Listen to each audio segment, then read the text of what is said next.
I'm so beautiful without you. Excuse me, mauni ang office ni Jane Yap? Yes, ma'am. Naadili sa sulod, ma'am. Sulod ta. I'm pretty without you. Pretty without you. Pretty without you. Pretty without you. Uy, Miss Barbie, ikaw manay na. Unsay mong tuyo? Magpatambal unta ko. Okay kaayo. You came to the right place. Kay diri sa Tagbilaran na atay ginatawag og serbisyong from womb to tomb. Gikan sa pagbuntis sa inahan, libre ato ultrasound. Kung mabuntis, naapod tay mga gatas nga ipanghatag sa atong mga mommies and of course, mga bakuna para sa mga bata.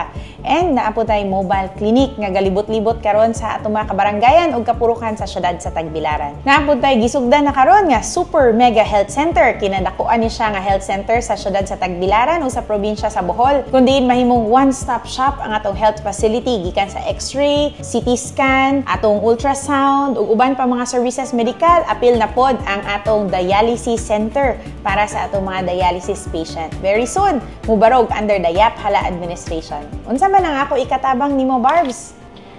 Sa dinaghan nimong gipang mention maskin usa wala akong tuyo. Kaya akong gikinahanglan kay para sa akong kasing-kasing nga nasakitan. Maayong adlaw kanaton tanan, kini si Jane Yap. Welcome to vlog 202. Unang update nato kay uso man ang mangita sa tawo nga naa sa underground na ataying ana nga device diri sa Tagbilaran. Kani mao ang atong vibraphone. So kani atong vibraphone, bag-ong technology nga gigamit nato sa atong CDRMO Tagbilaran City. Kung simbako man gani nay mahugno nga building tungod sa kalamidad, malocate nato pinaagi sa vibraphone. Kani nga vibraphone, vibration ang gigamit ug ma-detect nato kung naabay life under sa usa ka collapsed building. Pwede po ni nato gamiton kung pag-locate kung natay pangitawon underground. So, ciao!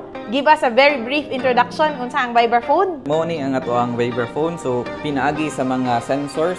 Ang kaning nasa tunga mo ni ang ato ang microphone. Ang kaning microphone po nato, if pananglitan kusog yun kayo ang singgit sa isa ka tawo nga nasa ilalom, madunggan po nato siya. Kaning mga sensor sensitive gyud kay ni siya sa mga vibration. So kung adunay mga tawo nga natrap pananglitan sa isa ka structure nga nakulap, so ang buhaton nila kung gasigi sila gliho kay gusto sila makagawas, makita nato sa tong monitor diri nga nagsigi siya og saka kanaog. So meaning to say naatay nakitaan nga vibration o movement anang alugara. Okay. Dugang pa sa vibraphone, naapod tay vibrascope. Ang kaning vibrascope, mao ni siya ang camera nga gamay kaayo, pwede na to masulod sa mga collapsed building.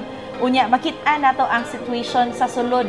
Makita na to kung naabay tao. So mo ni ito ang vibrascope. So sa vibrascope na to, kaning ato ang camera ni ma-rotate na to 360 degrees. Depende na sa ato ang kagustuhan kung ganahan na to nga makita. Ang isa sa nakanindot nga feature ani is ang atong camera na ay microphone na po speaker. So kung ato ta sa layo kani kay duol man nato ang camera, so dili nato madunggan ang ato ang tingog padung sa camera kay naay feedback. So kung na-trap siya sa sulod, makaistorya siya through the camera. Yes, kita pod makastorya niya.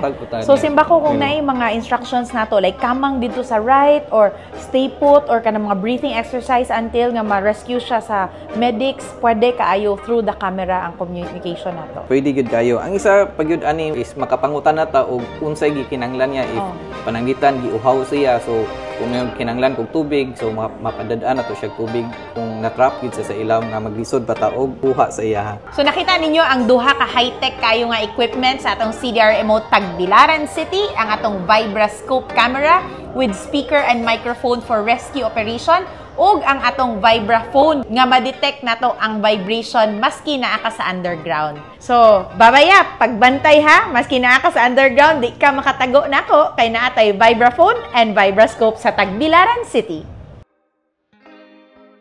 Congratulations sa akong duha ka anak, si Jana ug si Jabi. Nihatag sila og nindot kayong presentation sa buwan ng wika. Mama Jane and Papa Baba, so proud of you. Ning-perform pud sila sa ilang ballet school. Maayo ra gyud kay wa mo liwat tamong duha ning Baba ug sinayawan. They're very graceful and poised. Congratulations, Jana and Jabi. Gikuyugan po nato ang mga kadagkuan sa probinsya sa Bohol led by Gov. Aris, mga Yormes, and of course, ato special nga bisita ang atong sud nga higala, Yusek Trajib Olaybar. Pag-turnover sa bagong building sa Bohol, PNP Police Station, o sa mga quarters para sa atong mga kapulisan, kani makatabang og dako sa pag-boost sa moral sa atong mga kapulisan ug apil na pod ang operations nga naa gyud diri makit-an sa Tagbilaran City. Congratulations sa atong mga city scholars nga nakadawat og Latin honors. We are very proud of you. Of course, kani sila gipa-eskwela sa atong gobyerno sa syudad sa Tagbilaran, and at the same time gisuklian ta nila og daghan kaayong mga awards. Nakadawat sila dugang financial reward. Salamat kaayo sa successful nga State of the Province address ni Gov. Aris, ligong pagtinabangay og partnership sa syudad sa Tagbilaran o sa probinsya sa Bohol. Thank you, PA Tita Aster, and salamat pod kay nadawat na nato ang 8M nga premyo sa ato ang Gov's Cup 2023. Kani ipalit nato og dugang mga garbage trucks and tents para sa Tagbilaran City. Very successful ang atong Civil Service Organization Activities, CSO Week, diri sa syudad sa Tagbilaran. Gianhi gyud ta sa mga kadagkuan sa USAID. Of course, our USAID Coordinator, Mami Linda Paredes, our TCPC Press, Mamayet Gasatan, and our CSO Desk Officer, Sir Alvin Acosar. Sa tanan natong mga CSO, salamat sa atong ligong pagtinabangay. And to Holy Name University, Father Dudes Lero, salamat kayo sa kanunay tabang ug suporta. Congratulations sa Barangay Kugon Council led by Cap Jenison Balbin sa bagong health center sa Barangay Kugon. Gisuportahan nato ang atong mga mommies sa Breastfeeding Month sa Tagbilaran. Naagyud tay local breastfeeding group kada barangay. Ang atong mga breastfeeding mommies dako gyud kaayong tampo para ma-healthy, nutritious ang atong mga babies.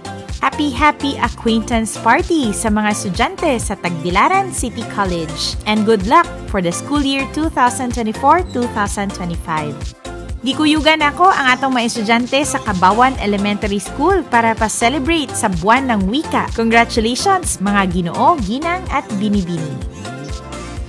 Congratulations sa mga bagong opisyales sa 54th Induction Ceremony sa Rotary Club of Tagbilaran City. Salamat kayo, Pres Doc Kazan Baluyot. Nag-abri na ang bagong girenovate nga audio-visual hall sa Tagbilaran City Central Elementary School. Kani makatabang gyud og dako sa mga activities sa mga students, at the same time mahimong sentro sa pag-ugmad sa talento sa atong mga estudyante.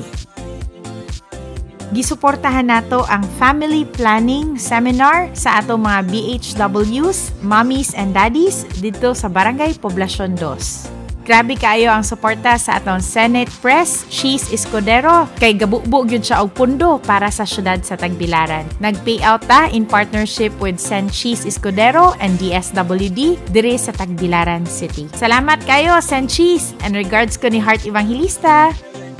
Congratulations sa mga bagong business establishments nga gaabri sa syudad sa Tagbilaran. Excited ko kaayo kay kada semana aduna gyud tay bagong abrihan nga new business establishment. Congratulations sa Maria RTW na sa second floor Plaza Marcela. Gisuportahan po nato ang kalalayang mga sports activities sa atong barangay, ang Poblacion 1 Interpurok Basketball and Volleyball League ug ang Poblacion 3 Interpurok Basketball and Volleyball League. Congratulations sa atong mga SKs and congratulations sa at Barangay Council and Caps. Dako gyud kaayo ni ug tabang sa atong mga kabatan-unan mapalig-on ang sports development ug malikay sila sa daotang bisyo. Dinhi kutob atong vlog, Asenso Pamor, Tagbilaran City. Amping kapunay!